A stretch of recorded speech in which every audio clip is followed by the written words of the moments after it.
Hello and welcome to Markham's Arkham. And today I'm going to be talking about the 1938 adaptation of the Charles Dickens classic masterpiece, A Christmas Carol, directed by Edward L. Merrin, starring Reginald Owen as Ebenezer Scrooge, Gene Lockhart as Bob Cratchit, Kathleen Lockhart as Mrs. Cratchit, Gene's real-life wife, and in her film debut. And as Marley's ghost, Leo G. Carroll. This story is a wonderful tale of a man's redemption after a lifelong habit of poor decision-making. Even though he attains wealth and riches and has all of the comforts and modern commodities of the era and the time, he is a bitter, resentful old miser. This is a wonderful interpretation of Scrooge, a wonderful performance and presentation of the character. It's also one of the darker portrayals of Scrooge that I've seen up until the point of the night of his metamorphosis in the film and his transformation.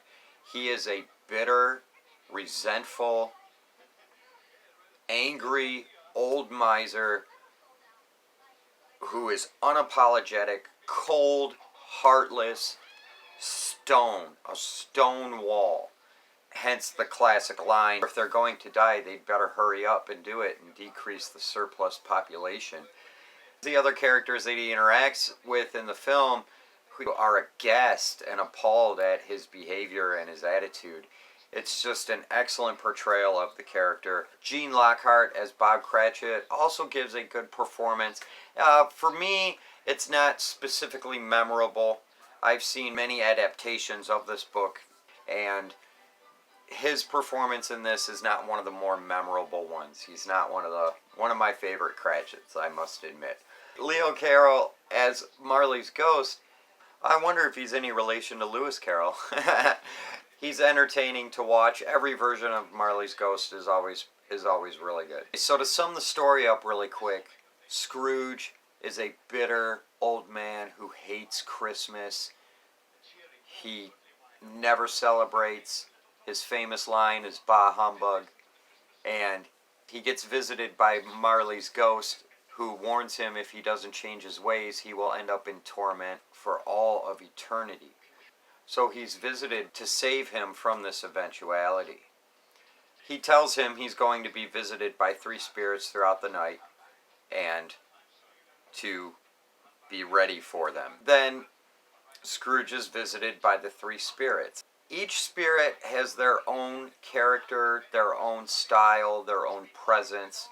The first is the ghost of Christmas past. The second is the ghost of Christmas present. The third is the ghost of Christmas future. The first ghost is to be a ghost of light, played by Anne Rutherford. And glowing, she's blonde to add to the effect. The film is done in black and white, so it has that contrast, that stark contrast. Then we have the ghost of Christmas present, played by Lionel Brown, who has an old-style European look with his beard and his robes, sort of resembles Santa Claus. And he is a jovial spirit. One of my favorite lines that spirit speaks is, "Come in and know me better, man," when he's asking Scrooge to come into the room that he appears in and join him before he first takes Scrooge on his journey. Then we have a character, Tiny Tim, who, played by Terry Gilburn. Each spirit takes Scrooge to see an image of this boy, who is Bob Cratchit's son, and it's one of the things that ends up pulling at Scrooge's heartstrings and causes him to have his turning point and his change of heart by the end of the film.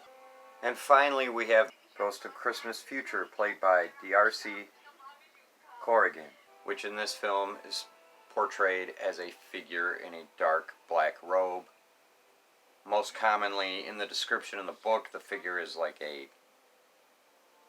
the angel of death, skeletal in a dark black robe. Perhaps his greatest turning point in the film, though, while visited by the three spirits, is when he sees his own death and how nobody is concerned for the fact that he's gone.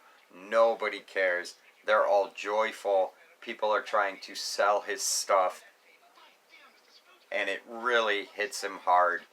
He begs and pleads with the spirit and hopes he has another chance, only to wake up to find that he's been set back to where he started, and does indeed have that chance again, and therefore has a change of heart and sets out on that Christmas morning to do the most wonderful, benevolent things that he can do and that he can think of.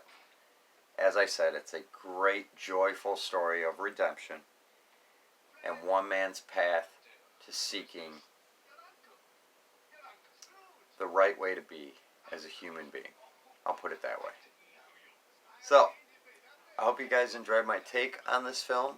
I do recommend this adaptation. I definitely recommend this version. It's very enjoyable. Thank you again for being here. As always, please click that like and subscribe button. Share this with all your friends, family, cousins, bears, wolves, otters, seals, and everything in between to help the algorithm so more people see this. Till next time, peace.